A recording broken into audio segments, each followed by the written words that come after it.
accessible than, for example, soccer players, football players, all these sports guys that you have, and therefore you can always just directly stay in contact with them. And this is, I think, one of the problems that triggers a lot of very weird reactions nowadays. But let's get back to this later. I have a really strong opinion as well, but we'll talk about it later. Exactly. It's a topic that takes a little bit of time, so I think the two of us, we can talk about it after this best of 3 series, because now we have 2 players once again. We have StarTale Hack at the bottom left of the map. He is our GSL player in this match at the WCS preliminaries. And to the top left we have his opponent. This is... It is Zero. Zero, of course. Yes. Now, we talked a little bit about Zero before. Most notably, there was a scary moment for a lot of people when Zero made it to the finals against Flash. Not last OSL, but or maybe it was even...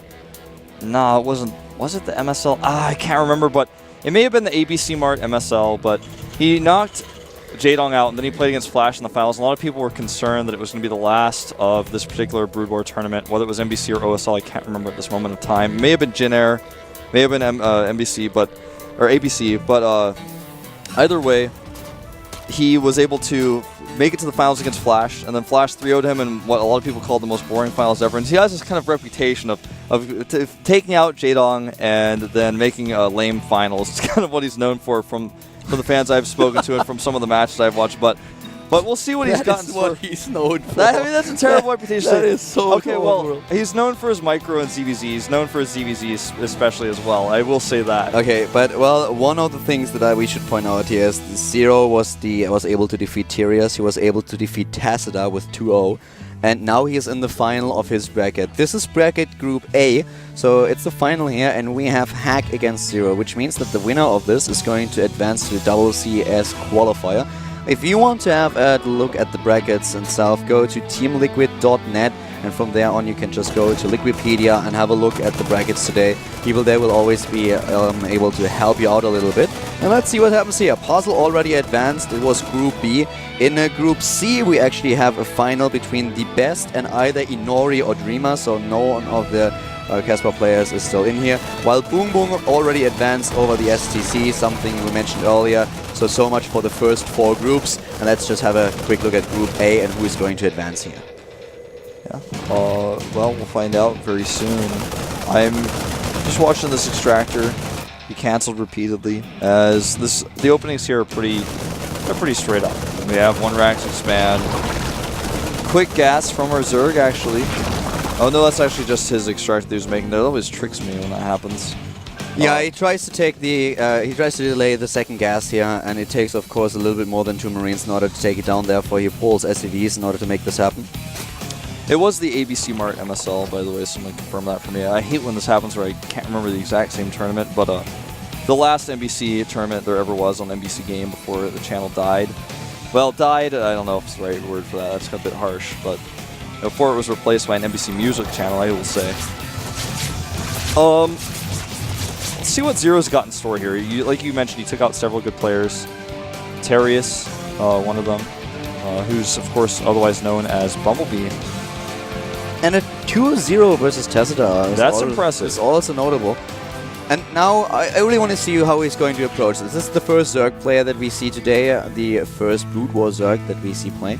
And he's droning it up quite heavily on this map. This is a map that you're usually not all that comfortable to play against Zerg. It's not as horrible as against Protoss. And a nice scouting eye here already by Zero. Hack has no information whatsoever. He didn't get a glimpse of his opponent's natural or main base. And we have the Terran player now opening up with a double reactor. Already the tech level on its way. He's going for some Hellions here in the Overlord. Oh, wow, he takes it down. Not able to escape here. This is well done, and suddenly Zero already supply blocked. Yeah. Oh, and it's horrible. Look at this. He's actually going for Roaches, speed and Roaches and being supply blocked now. Yeah, he needs that Overlord so badly to do a build like this. Well, we'll see how he still executes it, as he's not going to quit now. I mean, he's really committed heavily here. There's no bunker in play for Hack right now. He's on 3 gas. And he gets those Overlords. He needs to free up the supply. Yeah, he absolutely does. But using those minerals and using those larvae is going to be pretty frustrating. There's the baneling nest. Yes, he times it out very well. As soon as the Roach run is done, he starts with the baneling nest. The Roaches will, of course, already be on their way. The Zerglings with speed will catch up, and then the banelings will morph. And here come the Hellions. Yeah, here they come. Are the early scouting unit now. Yeah, he's going to see no third base. This will already tip him off a little bit, but he needs to see the Roaches. He needs more bunkers. Yeah, one bunker is not going to be Not even going to be close to cutting it. These are good positions for this build as well. They're not cross-map. He's going to start siege tanks here. Siege mode first, in fact, before the first tank. So, I mean, it's not here in time, but if he can hold off the first wave, the siege mode will probably be done and he will be ready. Very good positioning here by Hack. He already has a hunch that something's wrong here, and he is going straight for the siege tanks, as you said. This is going to be very important, but he has a few Hellions to the left and in the middle of the map patrolling the Zalnaga watchtower.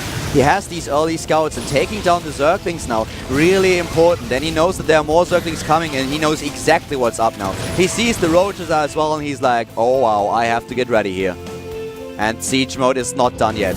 2 bunkers are being placed down and he's waiting for his siege mode. Yes, the tanks on high ground, probably retreating with the units on low ground and lifting the orbital. There it is, the SCV train into the main base. This is not going to be a successful attack. Nope. He's Hack got is so many Marines on that high ground. Siege mode will be done in a few seconds. Second tank is about to pop out as well. And just as the banelings walk up the ramp and boom, in your face. Here we go. The banelings stuck behind some of these Roaches. Siege mode is done, as you mentioned, taking out those banelings right in the face. This is way too much. Oh, but Zero doing a lot of damage, not regardless, but he's just taking too many hits from those tanks. He basically traded all of those Zerg units for a few depots. What a close encounter. Yeah. I mean, this was well executed by Zero, and Hack barely held it off. This siege mode, 3 seconds later, and he's done for. He's losing the tanks to the Roaches that are busting into his main base. The Lings getting in and everything else, yeah.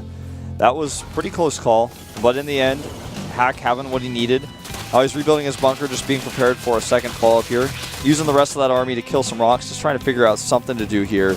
I think that from here, obviously Hack is going to have a huge lead. He's got 1-1 upgrades on the way. Combat shield's about to finish. His stem has been long done. And Zero's got a 3rd hatchery on the way. No macro hatch at all. He is going to be hurting for production, hurting for mining right now. Let's see. I want to know how Zero is going to follow this up. He still had an overall supply. We can't see the unit counting station at this point, which is unfortunate.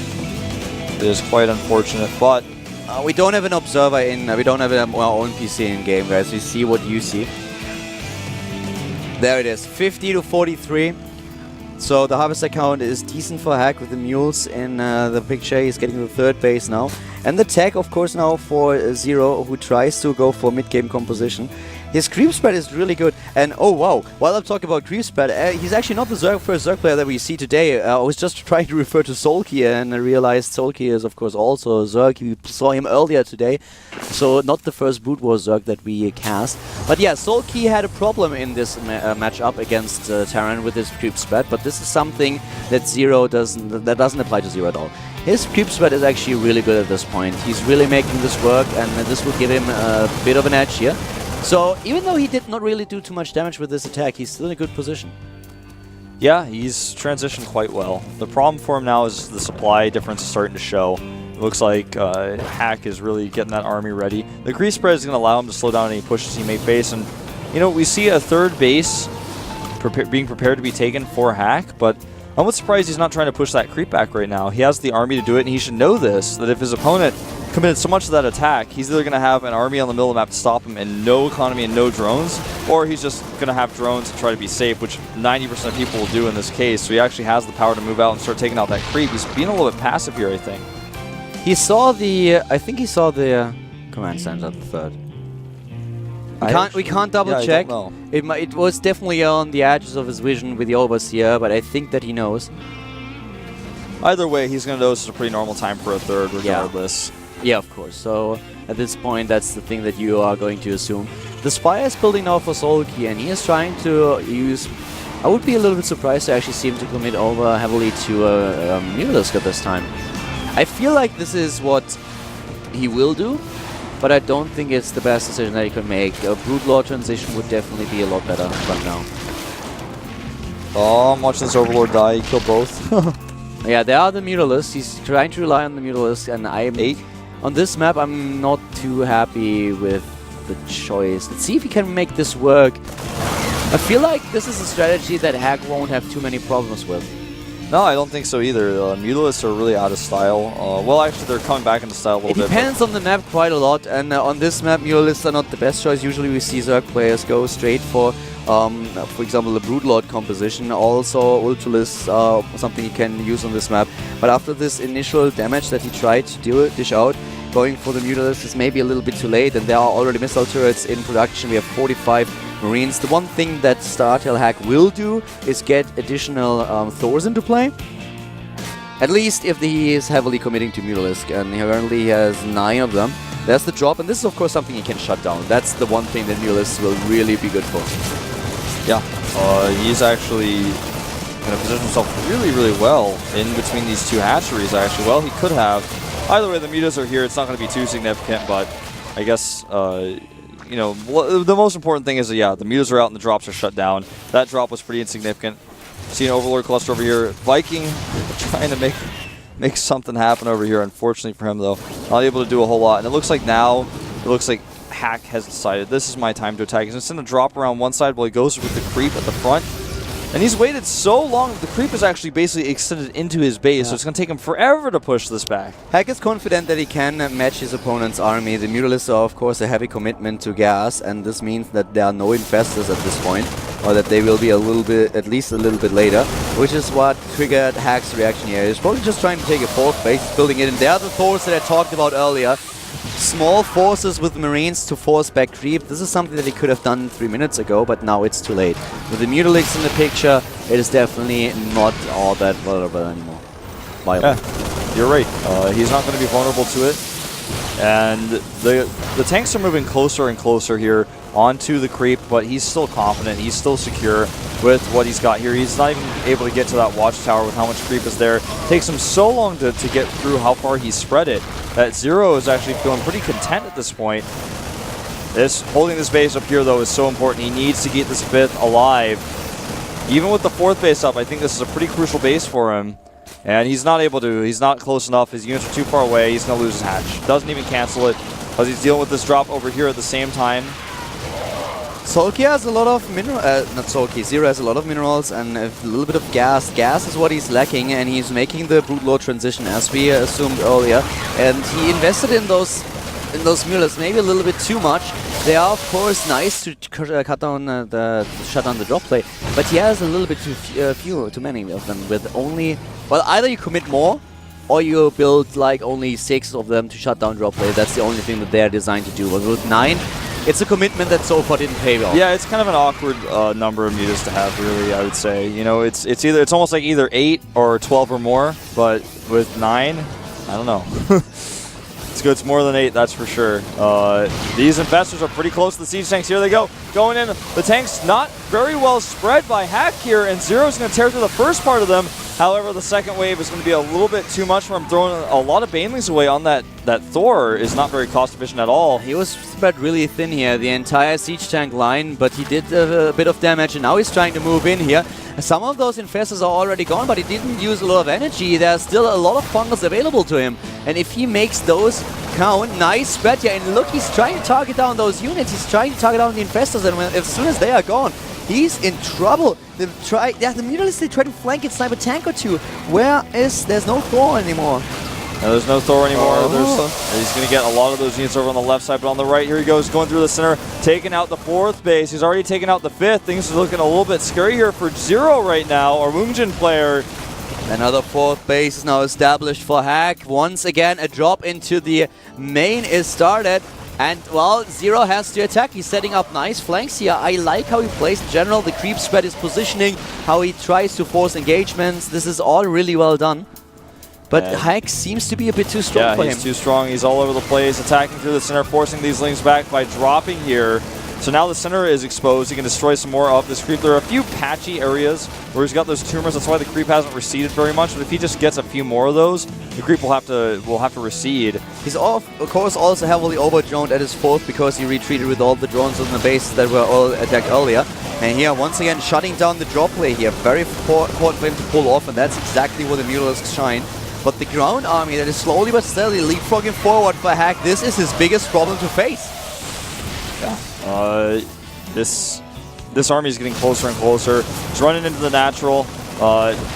Trying to burrow to save those queens. He will save one of them, but the hatchery is under fire. The Broodlords here, he's trying to hope for those to be the saving grace, but with no support here. One of them, two of them already down. Great fumbles here to support, but he's lost so much already, and it looks like Hack is not going to stop the fight. No. 40 supply ahead here, and he is just barreling through. The Muta's desperately trying to take out those Marines. He's taking out the hatchery at the natural. The macro hatch still survives. The Broodlords are a little bit too strong in the end. They are the lifeline for Zero, and he is still down in supply, but at the same time, Hack is losing his a lot army is here. too small. He needs to kill those Broodlords. He was able to shut down mining of his opponent quite significantly. It's not all gone, and Hack is in a great position here, but against the Broodlords, he needs more anti-air. He needs more anti-air indeed, and I feel like he needs to get an army consolidated for a second, because the armies he keeps sending one after another are all too small. They indeed are, you're right about it, but he has the time and also the resources to make this happen. This is the advantage that he has. He's dominating the pace of the game. He's definitely setting everything in motion here. And with him forcing the creep back, attacking over and over again, killing the fourth, killing the fifth, he is just the one guy who initiates every single encounter, and this is so important for Hack now. Zero has to gain some momentum, but it's going to be hard to pull it off because his Broodlord count is very low. He's getting additional ones. They just finished. Now he's back on 8. But with no infestors at all, he cannot really defend. Yeah, this is going to be practically impossible to stop these Marines. He doesn't have enough Lings or Banelings. They're just going to tear through those Lings. Then once the Lings are gone, there's going to be nothing stopping him. Only Broodlings in his way. And the Vikings, they're there to support as well. The Vikings are really what you want to have to kill Broodlords, but like you said, with no infestors, the Marines can do so much. He scans, sims forward here. He knows he doesn't have enough. Tanks siege up here. He's running past the Lings, and look at the DPS of these Lings. He is just ripping through. The Broodlords have nowhere to run. Yeah, transfuses are nice, but they're not enough. GG. GG indeed. Zero loses the first game against Hack here in the final of the Code A bracket. Yep.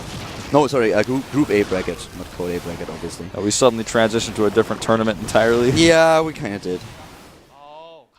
Here we have a shot at him. 네, 김영현 선수가 지금 보여준 모습들은 상당히 그 He looks pretty happy.